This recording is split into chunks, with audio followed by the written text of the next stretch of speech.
Data sejumlah pejabat negara, tokoh, hingga 105 juta data penduduk Indonesia diretas dan disebarluaskan oleh hacker Bjorka. Bagaimana ya ini bisa terjadi? Sebetulnya bagaimana sih sistem pengamanan data di Indonesia? Dan apa motif dari hacker Bjorka ini meretas hingga menyebarluaskan data-data ini ke publik? Kita akan coba temukan faktanya bersama saya Gina Vita.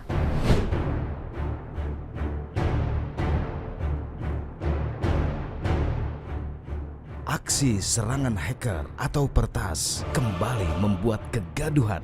Sejak pertengahan bulan Agustus tahun 2022, pertas yang menamakan diri Bjorka menyerang dan membocorkan data sejumlah tokoh dan data masyarakat secara umum. Tidak tanggung-tanggung, dokumen Badan Intelijen Negara dan Presiden RI tak luput dari serbuan pertas yang mengaku bermarkas di Warsawa, Polandia. Diketahui, Bjorka yang memanfaatkan platform media sosial Telegram pertama kali mengunggah hasil peretasan data pada 20 Agustus 2022. Kemudian pada 31 Agustus 2022, 1,3 miliar data registrasi SIM card kembali dibocorkan pada publik. Selang seminggu, tepatnya 6 September 2022, giliran 105 juta data kependudukan dari KPU jadi sasaran. 3 hari kemudian, data dan surat Presiden periode 2019-2021 diretas. Tak berhenti sampai di situ, pada 10 hingga 13 September 2022, data pribadi sejumlah tokoh dan menteri diumbar ke publik. Pemerintah bereaksi.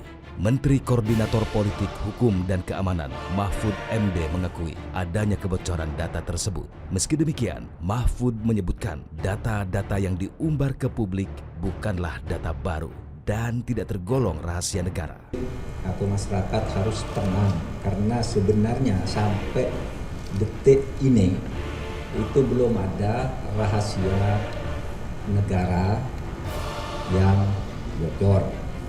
Misalnya kalau dulu zaman Pak SBY itu ada Wikileaks gitu ya, itu pembicaraan telepon presiden aja bisa dengan Perdana Menteri Australia tersebar pembicaraan presiden negara menteri karena pergi ke Singapura dulu itu tersebar. Yang ini tidak ada, ini cuma data-data umum yang sifatnya sebenarnya perihal surat ini, perihal surat itu isinya sampai detik ini belum ada yang dibobol.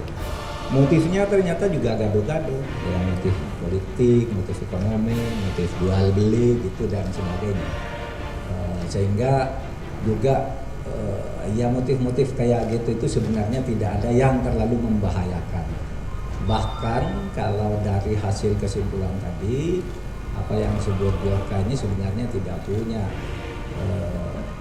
keahlian atau kemampuan membobol yang sungguh-sungguh, itu hanya ingin memberitahu kepada kita menurut persepsi baik kita, ingin memberitahu bahwa kita harus hati-hati, kita bisa dibobol dan sebagainya. Tapi sampai saat ini tidak.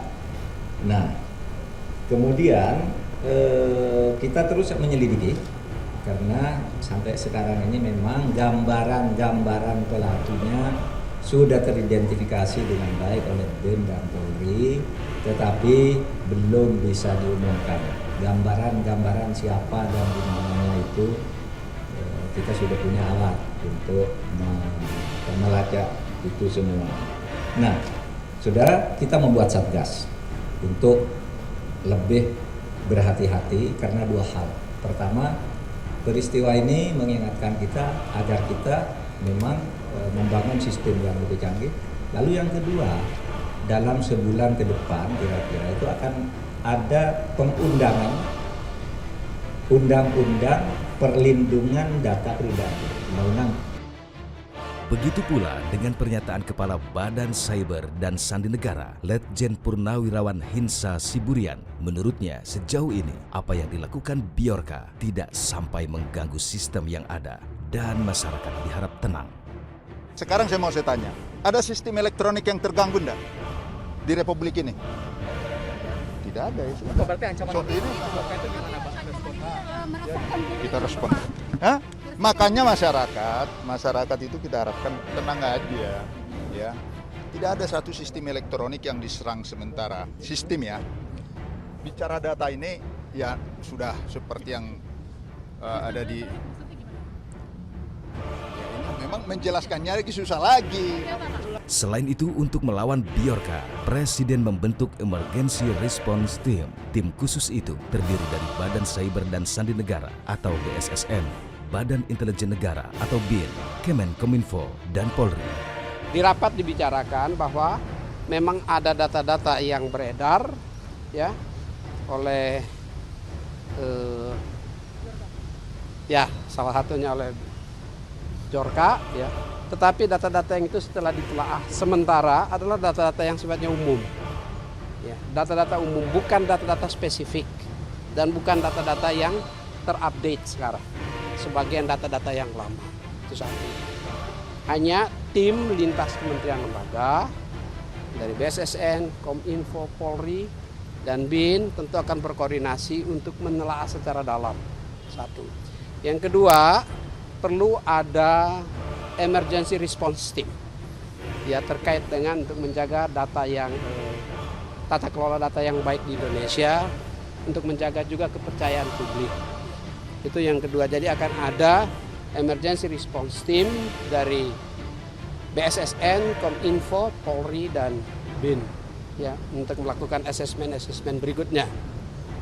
Yang ketiga, komunikasi ya, komunikasi publik. Nah, ini saya juga mengajak rekan-rekan media. Ini data sangat strategis dan data bisa juga terkait dengan sovereignty dan kedaulatan kita. Termasuk dia sangat geopolitis. Mohon ya media jangan sampai memberitakan yang memberikan dampak kebingungan pada masyarakat. Karena ini banyak hal-hal yang teknis yang kadang-kadang salah kutip yang mengakibatkan satu dengan lainnya warga bangsa kita ini saling membuli. Ya jangan sampai, kita perlu membangun kekuatan nasional, kerja bersama-sama, gotong royong menghadapi semua bahaya, termasuk bahaya di dalam ruang digital.